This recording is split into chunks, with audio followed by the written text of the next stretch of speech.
सभी बहन भाइयों को नमस्कार। आज की हमारी वार्ता का मुद्दा है महाकुंभ में जो भगदड़ हुई उसके लिए उत्तरदायी कौन?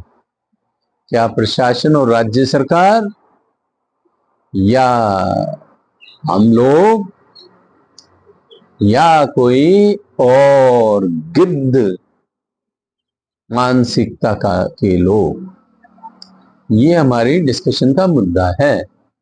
भगदड़ तो पहले भी होती रही है और जहां मानवीय समूह इकट्ठा होगा तो भगदड़ होने की संभावना हमेशा बनी रहेगी। प्रशासन की व्यवस्थाओं का तो सर्वत्र प्रशंसा हो रही थी। इस बार करोड़ों करोड़ों लोग आ रहे हैं, 40-45-46 करोड़ लोगों के आने की संभावना है। और महाकुंभ जैसा पहले कभी इतना बड़ा आयोजन पृथ्वी पर नहीं हुआ है। अब ये है कि ये हम लोगों ने गड़बड़ की। हम लोगों का मतलब तीर्थयात्रियों ने, क्योंकि वो बैरिकेड क्यों तोड़ा गया, किसने तोड़ा? क्या प्रशासन ने तोड़ा? बैरिकेडिंग तोड़ी गई खुद श्रद्धालुओं के द्वारा। और फिर जो शाही स्नान का रास्ता है उस रास्ते के ऊपर संगम नोज के आसपास सोने का क्या मतलब भाई? अब सो भी गए, यदि एक पुलिसमैन, दो पुलिसमैन उनको उठा भी देंगे तो नजर चूकते ही, नजर घूमते ही फिर लोग आकर के लेट जाएंगे। ये हमारी मानसिकता है हम भारतीयों की। अब हम लोग में आए तो हमारी मानसिकता है कि हम लाइन में खड़ा होके राजी नहीं है। हम लाइन तोड़ते हैं हमेशा, चाहे बस में चढ़ने हो, चाहे रेलवे की टिकट लेनी हो, चाहे बस में चढ़ना हो, चाहे मॉल में घुसना हो, चाहे कोई भी जगह हो, हम लाइन जरूर तोड़ते हैं अपने आप को। या तो असली वीआईपी है तो असली तो तोड़ेगा ही तोड़ेगा, नकली वीआईपी बन के भी तोड़ लेंगे। गाड़ियों के आज वो रेड टेप आज भी लगी हुई नजर आती है, ऊपर सायरन लगा लेंगे। तो इसके लिए हम कहते हैं प्रशासन नहीं रोकता, डरावने हॉर्न लगा लेंगे गाड़ी में। भाई क्या प्रशासन हर एक व्यक्ति के पीछे जाके खड़ा हो जाए, हर एक व्यक्ति के ऊपर नजर रखे? ये कैसे संभव है? हमारा खुद का आचरण सामाजिकता से परे होता है और हमारे में समाज बोध नहीं होता, कर्तव्यों का बोध नहीं होता।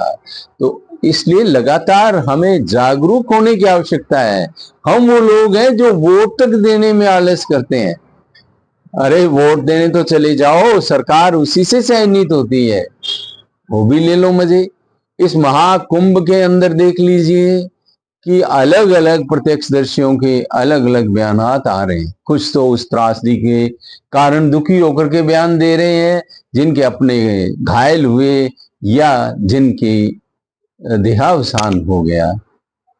लेकिन कुछ ऐसी भी चीजें आ रही हैं कि बस से कुछ लौंडे लफाड़े उतरते हैं और वो नारेबाजी करते हैं और अखिलेश जिंदाबाद बोलते हैं, और फिर वही लोग कुंभ में जाकर के भीड़ में घुस के उत्पात मचाते हैं और स्नान करते वक्त भी उत्पात मचाते हैं। कुछ लोग तो यहां तक कहते हैं, लाल झंडे वाले लोग भी कुछ थे जो धक्का मुक्की कर रहे थे और वो परिस्थितियां जो भगदड़ के लिए जरूरी होती हैं वो पैदा करने में सहयोग कर रहे थे। अब तो बाबा जी ने, योगी आदित्यनाथ ने हजारों टीवी लगा रखे हैं। तो देखो अब उन सीसीटीवी में ये जो गैर जिम्मेदार लोग हैं, चाहे उन्होंने साजिशन किया है या हुड़दंगपने में किया है, उनको नसीहत तो मिलनी ही चाहिए।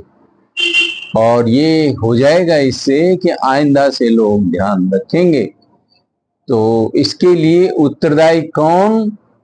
राज्य सरकार तो व्यवस्थाएं उसकी अच्छी बताई गई है, तो उत्तरदायी कौन?